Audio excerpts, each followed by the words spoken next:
Valen ini guys, bukan di posisi dia sekarang ini, bukan serta-merta dia langsung duduk cantik, duduk enak di situ, bukan guys.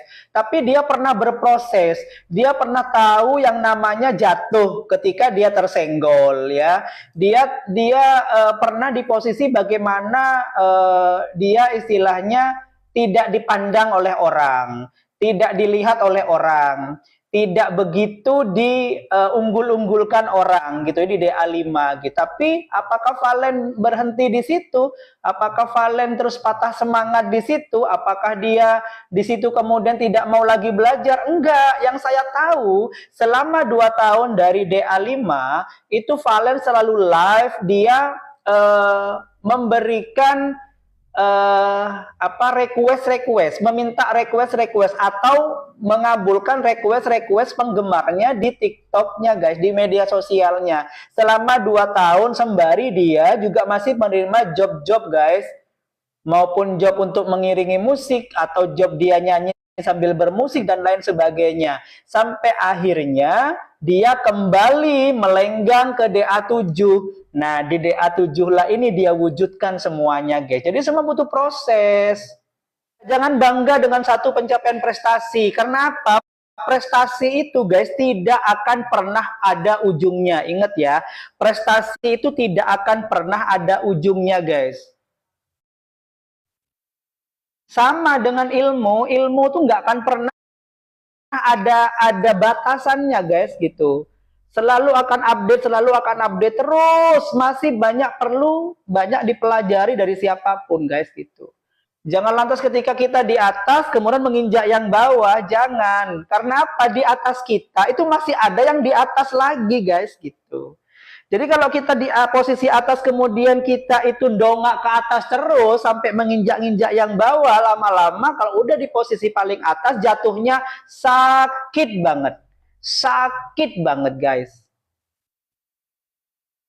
Tapi kalau yang lagi di bawah mendongak ke atas, iya wajib. Karena apa? Biar mereka ada referensi, mereka ada semangat untuk bisa seperti yang di atas. Saya harus mencapai posisi itu. Jadi ada misi dalam hidupnya gitu loh guys. Ada progres, makanya di situ ada proses gitu guys untuk bisa mencapai apa yang diidam-idamkan gitu. Sebenarnya nggak ada yang benci Valen sih guys.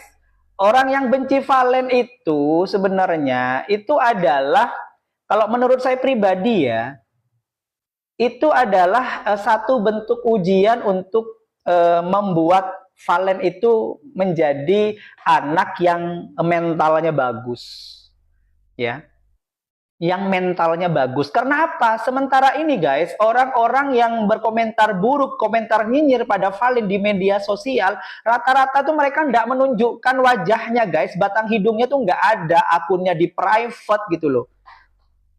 Kalau memang mereka pembenci beneran, nggak akan di private guys, mereka akan terang-terangan gitu loh. Jadi gagal itu guys, bukan alasan kita tidak mau mencoba lagi.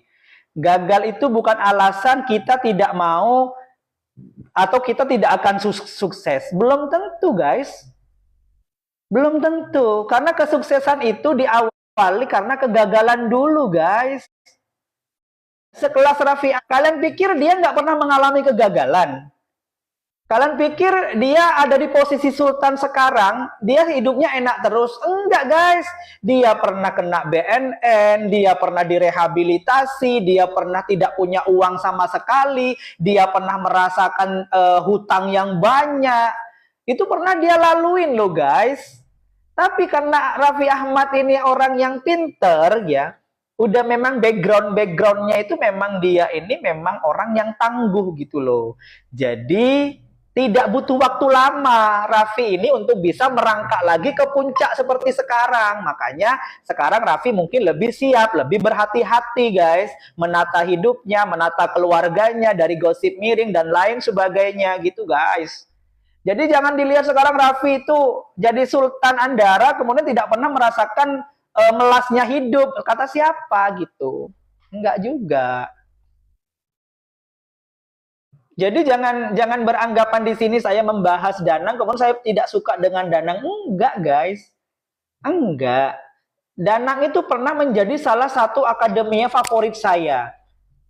Yang selalu penampilan ditunggu. Kira-kira Danang sekarang improve-nya apa ya? Kira-kira aransemennya sama Danang ini diubah seperti apa ya? Saya penasaran, guys, karena saya juga istilahnya bergerak di bidang entertain. Saya penasaran gitu. Kira-kira mau diapain lagu sama Danang ya gitu, guys, dulu, guys.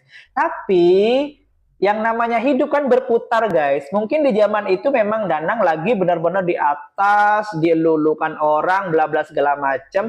Tapi seiring berjalan waktu kan lama-lama akan ketutup dengan yang baru lagi, regenerasi lagi, regenerasi lagi. Dan ketika regenerasi itu ada, itu sudah alamiah, guys, gitu. Sudah alamiah. Nah, makanya yang sudah diregenerasi harusnya menjadi panutan yang baik, menjadi percontohan yang baik dalam hal bersikap, bertutur kata, dalam hal bertindak. Jadi percontohan, bukan lantas ketika sudah ada yang baru yang lebih viral, ada yang baru yang lebih menonjol di masyarakat, kemudian seakan-akan ini gitu berpandangan negatif terus, kan nggak gitu. Iya Farida, iya Milen tuh the best, ya. Jadi saya nggak sekali lagi saya nggak benci Danang, guys. Saya malah salut sama dia karena yang saya tahu dari Danang inilah lagu-lagu dangdut itu menjadi lebih mahal. Karena di aransemen, dimasukkan genre musik ini, dikolaborasikan dengan musik itu, dan lain sebagainya dari Danang. Saya tahunya dari Danang, guys, gitu. Sehingga dangdut ini lebih berwarna, gitu. Tidak selalu dangdut klasik, gitu, guys. Kalau masalah anak-anak DA sakit jangan khawatir, guys. Mereka sudah punya tim. Kalau mereka dikontrak berarti semuanya sudah dilayani, termasuk dokternya udah khusus, guys.